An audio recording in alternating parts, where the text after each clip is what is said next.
This is Risky Women Radio, a show that connects, celebrates and champions women in risk, regulation and compliance. We're here to share the insights on the biggest issues in our industry and hear inspiring journeys from our global members. Sign up to our newsletter at riskywomen.org. I'm Kimberley Cole, your Chief Risky Woman. Welcome to Risky Women Radio. Today's Risky Woman is Rahmat Amanullah. She is the Director of Business Intelligence for South Asia at Control Risks. Welcome, Rahmat. Hi, Kimberley. Thanks so much. Very, very happy to be here. Thanks for inviting me. Pleasure. So I'll just give a quick introduction. Rahmat leads on complex multi-jurisdictional assignments, delivering strategic business intelligence, due diligence, anti-bribery and anti-corruption risk assessments, as well as compliance reviews, investigations, crisis management, and litigation support. She's currently based in India, but has had a career that was also spanning roles in London. Today's topic is the 3 I's of risk: intelligence, investigations, and integrity. So really looking to finding out more. And we love to sort of start off and think about the whole ecosystem of opportunities in risk and compliance. So if you can start, Rahmat, by telling us a little bit about the work of control risks. Surely. Thank you, Kimberley. Control risks, a lot of people would know it in different ways. So, for instance, the board members of companies know control risks as crisis managers, possibly for their businesses and investments in different parts of the world. Global security heads would refer to the company as the best in class in terms of security support of any kind. Perhaps compliance and risk professionals, general counsels, business development heads, as well as private equity, asset management companies, etc., would probably talk about control risks more as their compliance and risk trusted advisors in that domain. We also have the top technology companies probably thinking of control risks as cybersecurity experts or political risk analysts in any part of the world, be it any hostile environment, be it any complex jurisdiction, and control risks is there to support whether it's security issues, whether it's any kind of political regulatory issue, or whether it's an integrity issue. And I think that is the wonder that control risks is in terms of how different people would kind of think about it and relate to the company. So I've been with the firm for 12 years now, across various departments and capacities, done quite a lot of work, of course, in South Asia, where I currently am, but also in Europe, also Africa, when I was based in London. And more broadly, I think some of the work that we do is multi-jurisdictional, global in nature. So, for instance, running compliance programs or risk audits or something like that on a very global scale across 40 countries, all continents, etc. So it's actually quite interesting to be working at control risks, and there's a new challenge that you get to face every day. Interesting. And you didn't actually start in compliance, did you? So sort of tell us more about where you started and how you got to where you are. Yes, that's a very interesting, probably the most interesting thing that compliance was not even in my mind frame in terms of pursuing a career in that field. I am an MBA and sales and marketing and strategy. That's what I studied. That's what I started working in my career. And then suddenly I got a job at Control Risks because they wanted a marketing person to help them figure out their goals in South Asia. So I was with them for just about a year or so. And suddenly you have these 2 very large investigations that the company is doing. And somehow, a stroke of luck or whatever, I got involved in those projects in trying to gather intelligence, which was essentially quite critical for those investigations. And that's how I realized how interesting and unique this entire sort of space is.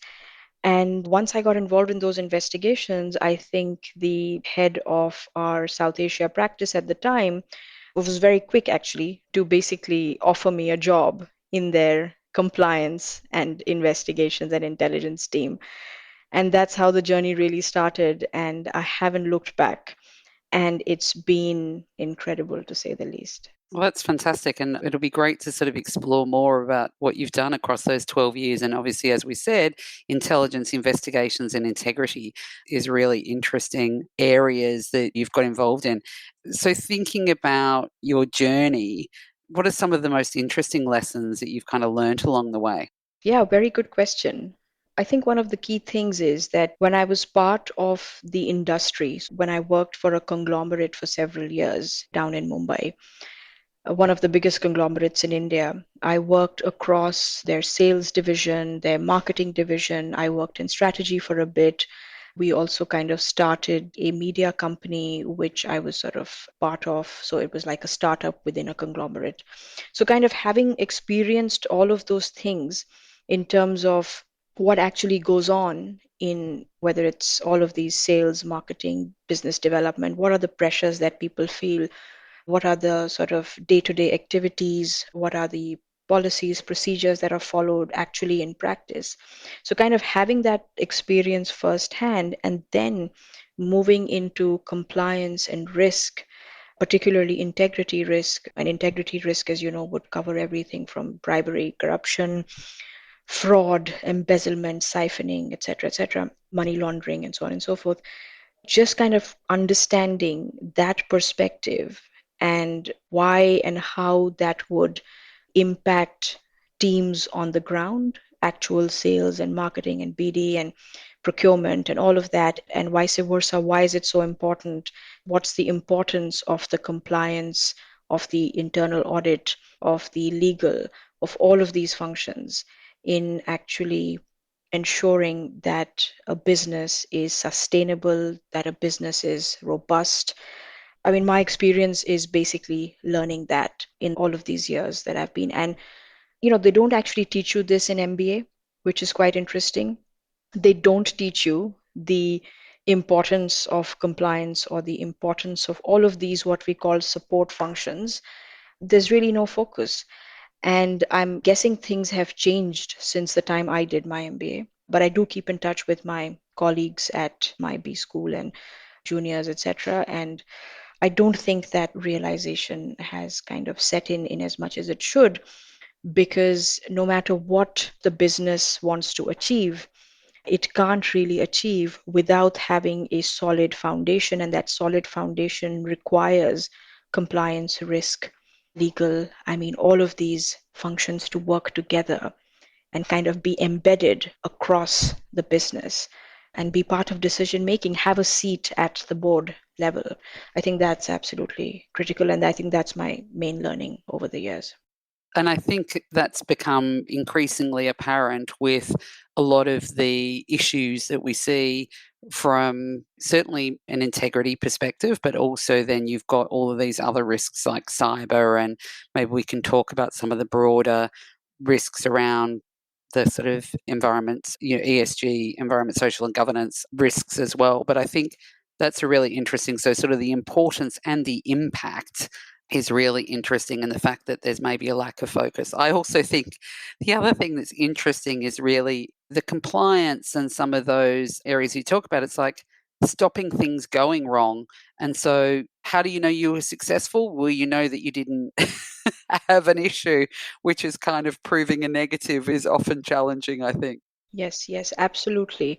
I think in the way that we have, as in control risks as a company, and even as a risk consulting space that we now have, of course, we offer advice and support to investors prior to them making investments and therefore making informed decisions about really huge strategic investments, large ticket investments, as well as, of course, a range of sizes and all of that. But we also support when things go wrong actually on the ground, right? And that's when we kind of would manage that crisis and then figure out preventative ways of ensuring that it doesn't happen again, or the impact is not as bad or something like that. So it's both the things that we do. So in that way that we help companies both pre-investment and then post-transaction while they're operating, even when they need to exit What are some of the things that we can do? So we're kind of helping them across the life cycle of an investment, the life cycle of a company's kind of operations in a particular region, etc. And therefore, over the years, I think globally, investors have become more conscious and cognizant of the various kinds of risks that they face and that they may face. So our job is not just to talk or get into the nuances and depth of potential risks that clients already know about, but our job is to identify what risks in the future can they encounter given the sort of local context, given the sector and the target and their reputation and all of that. So it's also preemptive in that sense, anticipating what could happen. So, in that sense, increasingly investors are looking at us to focus on not just the traditional anti bribery and corruption and integrity risks of all kinds. That's, of course, the very, very key concern. But ESG, as you mentioned earlier, environmental and social issues have really come to the forefront. I think pretty much every due diligence project that we do now has a massive environmental and kind of social aspect to it.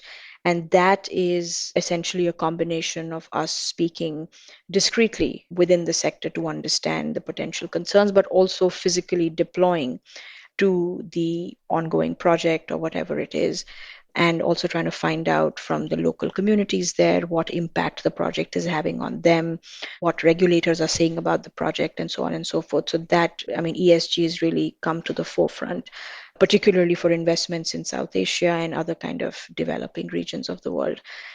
I'd also say that cybersecurity is a key concern for those companies, targets which are heavily reliant on technology for their business. And I think that's the case with pretty much, I mean, you name it, every business is reliant on that. And I see that request from investors and from other clients increasingly coming in for checking how strong cybersecurity kind of levels are in a potential acquisition target. Interesting. So before we dig more into those areas and what you've been working on, tell us back to your career. What do you think are some of the biggest risks that you've taken? Oh, risks in my career. I mean, the first risk was actually entering into the compliance, intelligence, and investigation space without really kind of having prior experience or even knowledge of it until I reached control risks, and have since had excellent colleagues and managers and really sector experts, experts in anti bribery and corruption risks, experts in human rights issues, environmental experts. I've learned from them on the job throughout. I mean, it's thanks to this company that I can say today in hindsight that it was a safe safe risk to take. But yeah, I think that was very, because for somebody who has studied marketing and sales, and that's the jargon that you're used to, and you know all of that like the back of your hand, and strategy, and suddenly you're thrown into this bit. And I think the reason I took up the challenge was also because I found it so interesting and found it like, yes, I can actually do this. And so, of course, it's a skill and it's an interest that I realized several years into my career, but only for the better. So I think, yeah, that's the biggest risk that I've taken. And I love that because I love the fact that you can see that people can have these sort of zigzagging careers. And I also think that there are a lot of skills that people can apply, and bringing different perspectives to roles and to companies is also good on control risks for doing that, because I do think if you just have everyone who thinks the same way, you're not going to get very interesting results. Totally, totally. So I think even within control risks, I got quite a lot of diverse opportunities. So I joined sort of gathering intelligence and figuring out what are the best sources of intelligence, how can we get it in an ethical manner, and so on and so forth. I still do that to this day. But then I also got involved in investigations, which meant a lot of computer forensic work, which meant also a lot of data analytics. I then got exposure into doing a lot of ethics and compliance work. So, whether that was anti bribery and corruption risk assessments, trainings. I mean, I've done marathon anti bribery and corruption trainings across South Asia and across various sectors. And initially, I started out doing trainings with people, of course, who've been doing that for several years. And now I'm kind of, I have juniors that I'm kind of training to go with me and do such trainings in the region. Then subsequently, I also got exposure in our cybersecurity business based out of London, and just kind of helping support the growth and the expansion of that business across sort of Europe, Middle East. We have an incredible cyber response team. We have computer forensic, which supports all of the investigations into any of these cyber breaches. We have a threat assessment team, and we also have a cybersecurity advisory team. So, kind of just ensuring that the offerings that we have are in line with where the market is headed. We are very well placed in terms of training, in terms of hiring the right technical experts, and so on and so forth. So, kind of really ensuring that our cybersecurity practice is up and running. So, it's been like a variety of challenges. And now, of course, I lead the intelligence team out of South Asia. Fantastic. I mean, that's really, really interesting from a sort of sales and marketing background. But if you weren't doing this, what would have been your dream career? Very good question. I would either have been a cricketer, which if I hadn't studied too hard, I probably would have ended up being a cricketer. I think I made a conscious decision of studying as opposed to playing too much of cricket. Or I would probably be heading the marketing and sales team of some kind of company, hoping to become the CEO sooner rather than later. Excellent. I love it. Well, clearly cricket is huge, huge business in India. So, you could have had an amazing time. Anyway, so let's move on to our sort of three pillars that we wanted to work through: intelligence, investigations, and integrity, where you've sort of outlined all of the things. And I think there's so many different interesting areas that you've talked about. How do you get intelligence ethically? All of the computer forensics around investigations, etc., and then that ethics and compliance angle. You've already sort of spoken a bit about those areas. So when you're working with customers, you said there's an element of obviously they may have a particular project that they want you to work on, but you're trying to also anticipate things. When you're thinking about outline sort of that broad scope of how you're working with customers. Very good question. And just before I come to that, perhaps worth noting that all of these three I's are really kind of the way you want to look at a problem, right? So you could look at a problem from an integrity perspective. You could look at a problem, and if you wanted to get more information, you'd lean on intelligence to get that information. And of course, if you'd want to then figure out what the issues are, you'd need to do an investigation. So it's kind of, obviously how you kind of look at it. And therefore, when we scope things out, we first figure out, okay, what the issue really is, get a lot of information from our clients. In terms of, say, for instance, there's been a whistleblower complaint of some kind alleging a few malpractices. They may have named certain perpetrators, alleged perpetrators, etc., in their whistleblower complaint, and so on and so forth. So we would, of course, review all of that information, speak to our client point of contact, try and understand any kind of context behind this, etc., what's been going on, and then kind of try and figure out also what the client has already done, the steps they've already taken in their journey to resolve this issue or look further into the complaint, for instance. And then subsequently, once we have all of that information, and that is really the make or break of a case, if you don't scope it right at the beginning, if you don't kind of get all of the information you need to understand what the client problem really is, and then, of course, you need to translate that onto paper when you're scoping it out. I mean, if you get it wrong at that stage, then the entire investigation becomes pretty futile. So that's where we do make a key investment in terms of take time and energy to kind of really plan out what needs to be done. And that's only when you spend enough time figuring out what the issues are and so on and so forth. So I think that is really a key thing. And then, of course, we would, based on whatever information we receive from the client, we would put together a scope of work outlining what we would achieve, the questions that we would answer, the methodology that we would use. So intelligence gathering, of course, can be discrete, can be overt.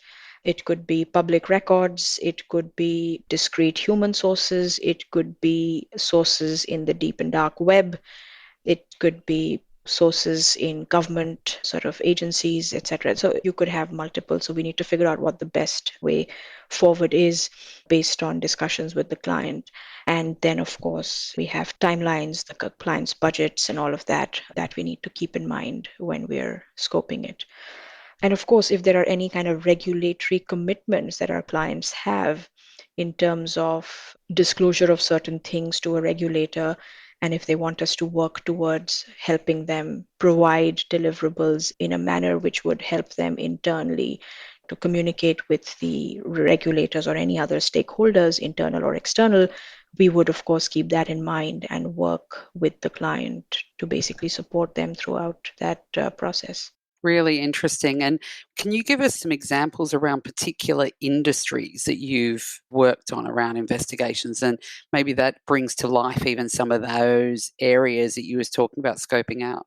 Absolutely. I think there isn't really an industry where we haven't worked, to be very honest. So you name it, and I could probably give you several examples. But perhaps let me quickly just maybe speak about a few. So one would certainly be in the manufacturing space. We do a lot of work, whether that is any kind of equipment manufacturer, whether it's a pharmaceutical manufacturer or a pharma company, for instance. So we've done a lot of investigations off late. And as you know, I think during COVID, the number of deals in the pharmaceutical sector and the number of deals in hardcore technology companies, these two were the ones where we had the maximum investor interest. So, from that perspective, a lot of startups, a lot of mid-sized technology firms. We kind of looked into pharmaceutical, sort of biotech, and all of these companies we looked into. I mean, this I'm talking about from more of a kind of investigative due diligence perspective, figuring out if there are any potential risks and vulnerabilities from an investment point of view. But if you look at hardcore investigations, I'd say in the last 6 months or so, we've investigated again companies making counterfeit pharma products, for instance, companies which are again in some shape or form into manufacturing. We've also looked at a lot of financial services companies, whether they are non-banking financial companies or even banks that we've looked into for a host of issues, right from lapses in following SOPs to frauds, embezzlement and siphoning of funds. So all of these issues we've investigated. So yeah, I think those will be some key top of my head examples. And you kind of mentioned earlier about the importance of sort of compliance and managing risk and the impact and how you use that, I guess, as an enabler to make sure that the business is sustainable and robust. So I guess once again, maybe picking, I remember we had a conversation around alcoholic beverages and what was the requirements and how you were looking at that industry. So I'd love to hear more about that. Yes, absolutely. I'm glad you remembered that. That is, I think, one of the key sectors that, at least in India, we've worked on extensively, and I have personally worked in, wherein I think there isn't an international alco bev company operating in India that we haven't supported or investigated for that matter. So, and as you know, or maybe not many people may be familiar, but the regulatory environment in the alco bev sector in India is excessively anal, for lack of a better word. It's essentially when you're sending or when you're transporting any form of alcoholic beverage from one state to another, you need an export license to export it. It's officially called an export. You need an import license if you're receiving it in your state. Every player in this sector, right from the raw material provider to the manufacturer to the transporter to the distributor to the warehouse company to the retailer. I mean, everybody is responsible to basically provide details of their business and details to the excise officials in the country. And excise officials are there in every state. They actually sit in the factories, they actually sit at the distribution hubs. So you have to report to them on a daily basis, sometimes even multiple times in a day. So it's very, very regulated and, of course, heavily taxed.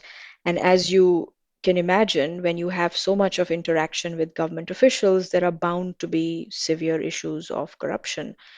And that was a real challenge for us when companies a few years ago, certain companies which figured out that there were issues in their operations in India, came to us asking us for advice and support in terms of A, can you investigate what's going on? B, can you help us clean this up? And C, what do we have to do to kind of be compliant to international anti-bribery and corruption laws?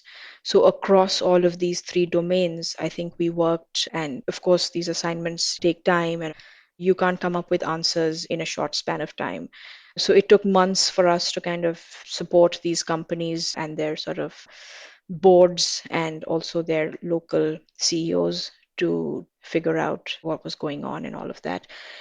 And I think the key thing, the key development from our association with all of these alco bev companies was really that we were then invited by the association of these companies in India to basically talk them through our findings, because ultimately, in order to find a solution to a sector which is prone to systemic corruption, change, yes, can happen. One company can lead that change, but it will not be sustainable if the others don't join hands together and work towards a common goal. And that's what we try to then do through that association, which is to essentially get several of these large alcobev companies to work together to find solutions to fight all of these issues, including, of course, corruption being the main one. And I think that is what sort of came out as a very big learning, even for us, because if a sector as complex and as challenging as Alcobev in India can figure out challenges and can try and work in a compliant manner, there is really no reason why other sectors can't.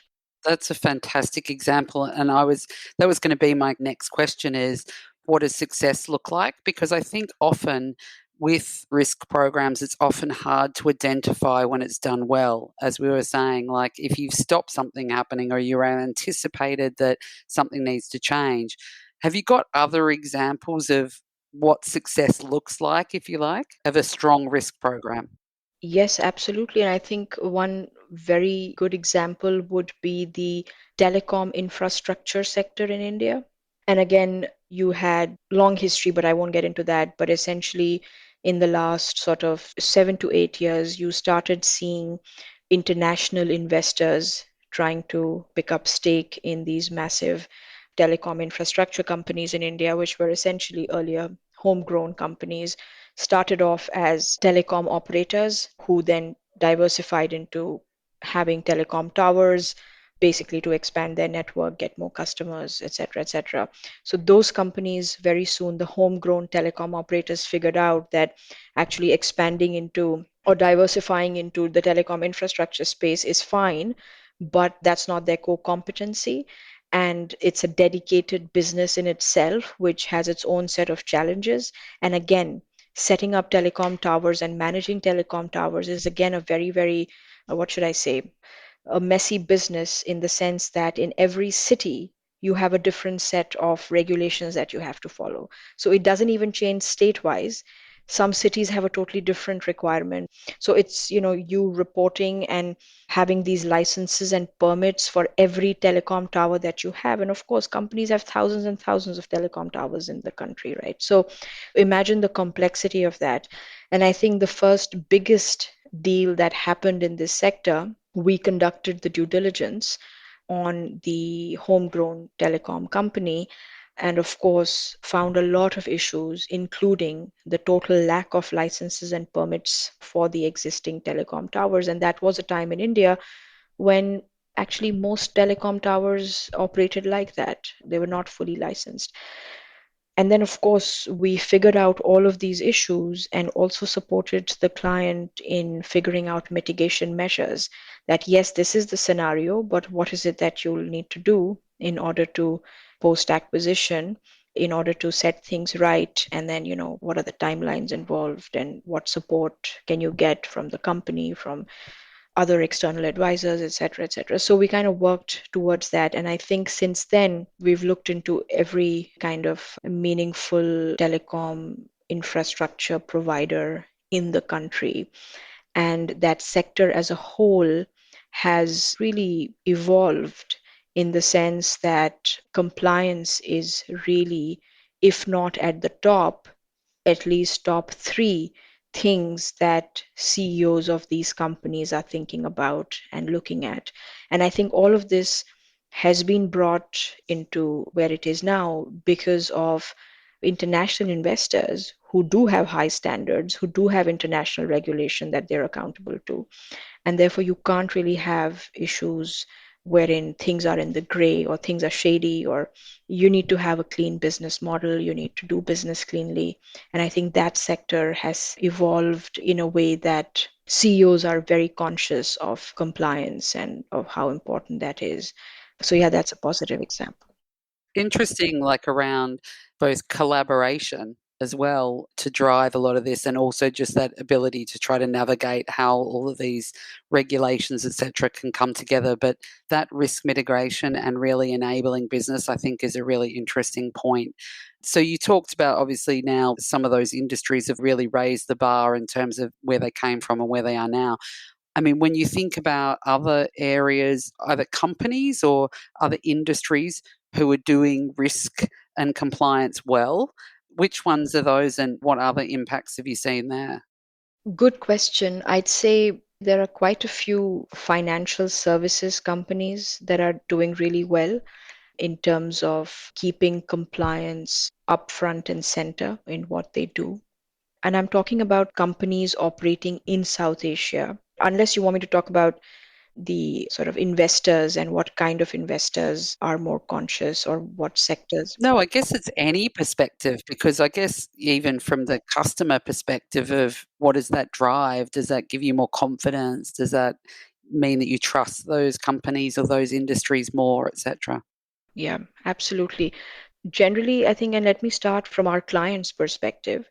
And honestly, the way that things have evolved, at least in the last 12 years that I've been witness to firsthand, the questions that investors are asking us, it's no longer, and this is, I think, done to death with in terms of, I'm sure this has been spoken about a lot, but of course, it's my firsthand experience as well, that what may have started off as tick the box exercise 15 years ago actually is no longer that. People are invested in understanding the risks with, of course, the opportunities there, but A, understanding the risks, and B, taking measures to mitigate it or even walking away from the deal. Right? I didn't have that many examples of people walking away from deals 12 years ago. Now I have more examples of that as well. So that kind of talks, of course, we're not deal breakers here. We, of course, want the investment to move forward. But of course, the risk and opportunity, that the weighing that the client has to do, they need to kind of figure out whether the investment is worth the risks. And hence, I mean, I've seen that trend. Again, nothing to be too proud of, but certainly that just shows that at least investors are not thinking about doing business by hook or by crook. Rather, there is genuineness in their intentions and in the manner in which they want to kind of do business. I think that's a positive thing. Yeah, definitely that it's no longer just a tick the box exercise. That's fantastic. Yes, yes. And I think in terms of the companies here in India, Bangladesh, Nepal, Sri Lanka, Maldives, the countries that we cover, there is certainly increased cognizance of compliance challenges, etc. And I think the conglomerates in India, the big conglomerates, have, of course, I think, been the first to adapt to compliance challenges and really take it head on and give them the respect that they deserve. But there are other sort of examples as well of smaller mid-sized companies which are very well run. So I think it's, of course, the understanding and the importance of compliance and risk sort of management is certainly increasing. But of course, there's still a very long way to go. Well, that was going to be my last couple of questions here to wrap this section up. But what area still requires more focus? And then, I guess, to end on a positive, what improvement or something that you've seen recently, or it doesn't even have to be recently, but from your perspective, what is most exciting you about the progress that's been made? So, what needs more focus, and then what's the great thing that's happening? Absolutely. So I think companies and businesses starting up or operating in this part of the world certainly can do very well if they were to look at legal and compliance and bring opinions and views from their compliance risk legal counterparts and include that in their business development strategy discussions and conversations. So, for instance, how much is a conglomerate's strategy team in India or in Bangladesh or whatever is talking to their legal compliance risk counterparts, I mean, colleagues, and really involving them in those strategy discussions? I don't think a lot of it is happening. So there's definitely scope for more because this is again first-hand experience. You will not face a problem or a bad problem in the future if you take care of it and think about it and sort of anticipate, envisage something like that and envisage a scenario like that right at the beginning and have a solid contract, for instance, have certain SOPs and policies in place, hire the right kind of people. So I think that is one side of the story.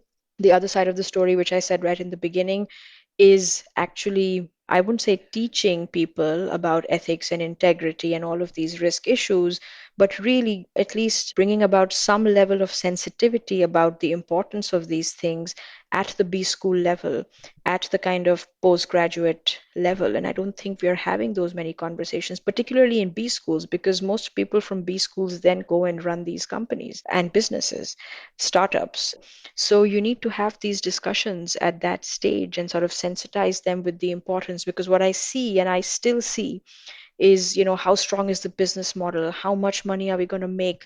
Are the fundamentals of the revenue model strong? How is the economy doing? How is this doing? And there you have a business partner that is critical to your growth of your business who basically defrauds you. And that's the end of your strategy.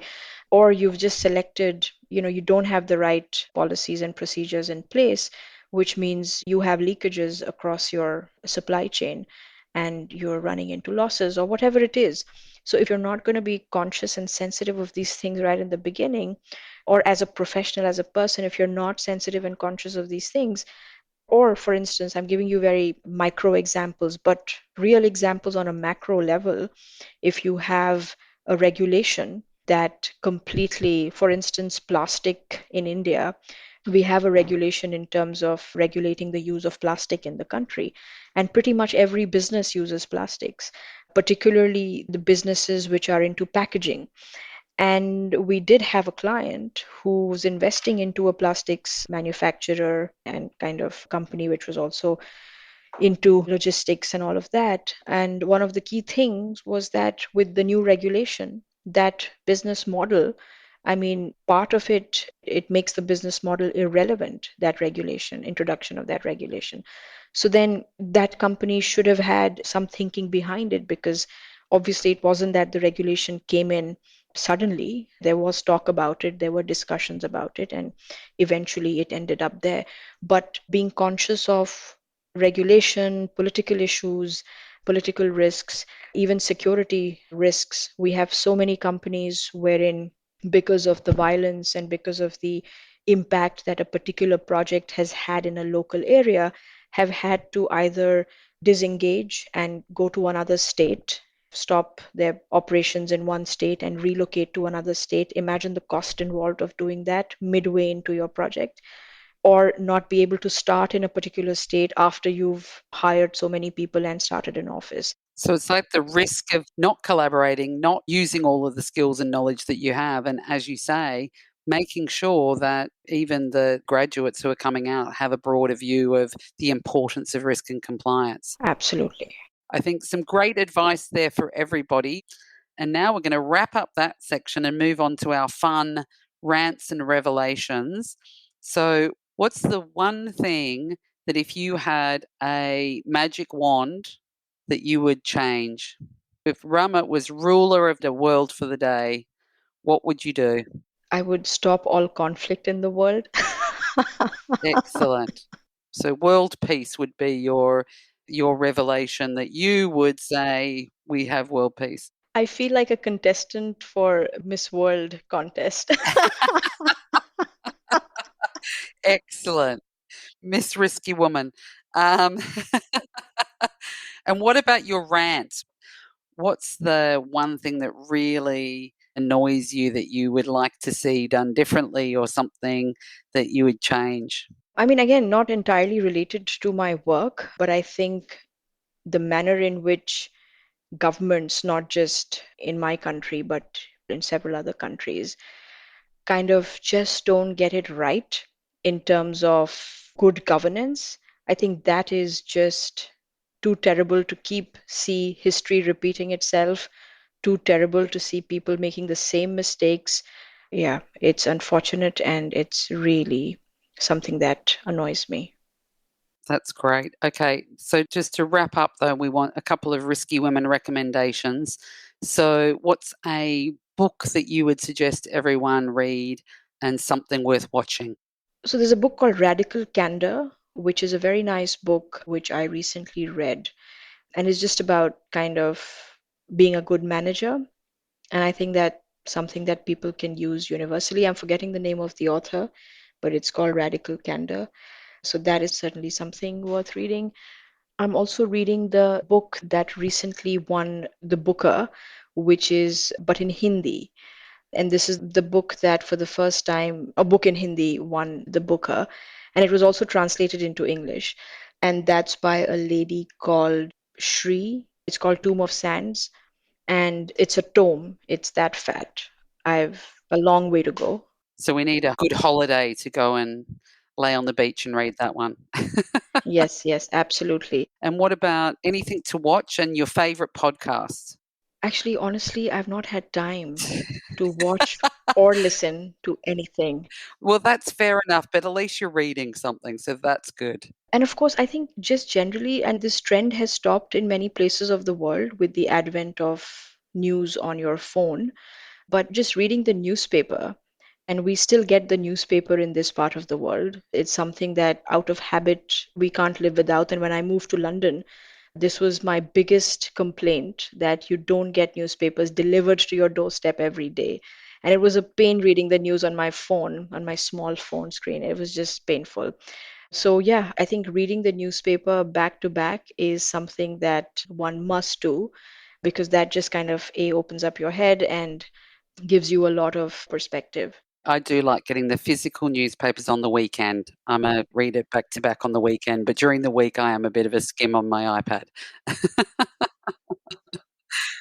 Well, it's been absolutely fantastic talking to you, and it's been absolutely fascinating as well to learn more about intelligence investigations and integrity. I think we covered a lot of ground, and I want to thank you very much for joining us on this podcast, Ramit. So thanks for coming along. Thank you so much, Kimberly. It was absolutely lovely to speak to you. And thank you so much for inviting me to do this. And I look forward to being associated with Risky Women. Excellent. Great to have you as a Risky Woman tribe member. Very proud to be one. Thank you so much. Thank you for listening to this episode of Risky Women Radio. Be part of the ongoing conversation and learn more about our events and other programs at riskywomen.org.